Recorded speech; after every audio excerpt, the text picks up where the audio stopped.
ચલો આજે આપણે સ્પોકન ઇંગ્લિશ ની અંદર લાસ્ટ મોસ્ટ યુઝડ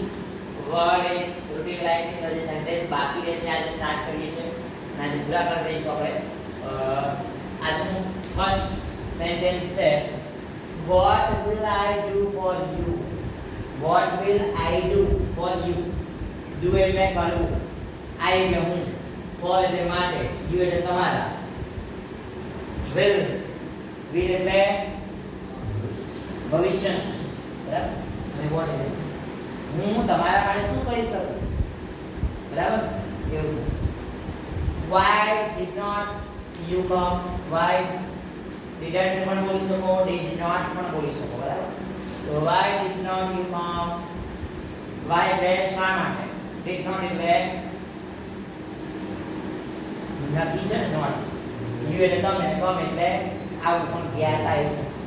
એટલે ભૂતકાળની વસ્તુ છે ને did એટલે ભૂતકાળ છે તમે શા માટે નતા ગયા બરાબર આવું થઈ શકશે તો પૂછવું કોઈ ના ગયા હોય એ જગ્યા તમે પૂછી શકો કે તમે શા માટે નતા ગયા what should I do for exam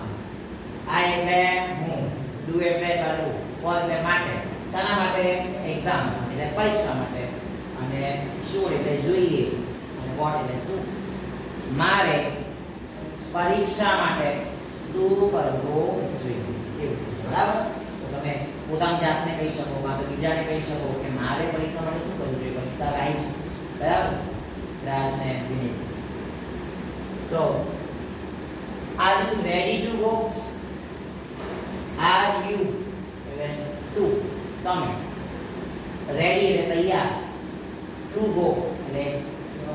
તમે જવા માટે તૈયાર છો બરાબર તમે પૂછી શકો છો આ તો તમે ક્યાંક જતું હોય અને તમે કહી શકો તમે જવા માટે તૈયાર છો બરાબર કોઈ જોબ માટે હોય ક્યાંય ભરતી માટે બરાબર ચલો આગળ what will I answer હું શું જવાબ આપું ક્યાંક કોઈ વસ્તુમાં તમે કન્ફ્યુઝ છો તે વખતે તમે કહી શકો છો કે હું શું જવાબ આપું બરાબર પછી મે આઈ સિટ નેક્સ્ટ ટુ યુ હવે અહીંયા નેક્સ્ટ એટલે પછી નહીં પણ બાજુ એવું લેવાશે સિટ એટલે બેસવું આઈ એટલે હું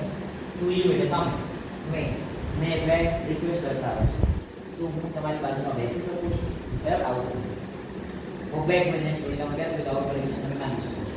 અને લાસ્ટ કેન આઈ ડાન્સ હું ડાન્સ કરી શકું છું બરાબર આટલું અહીંયા રાખીશ જે દર કરીશું ત્યાં પ્રેક્ટિસ કરતા રહેજો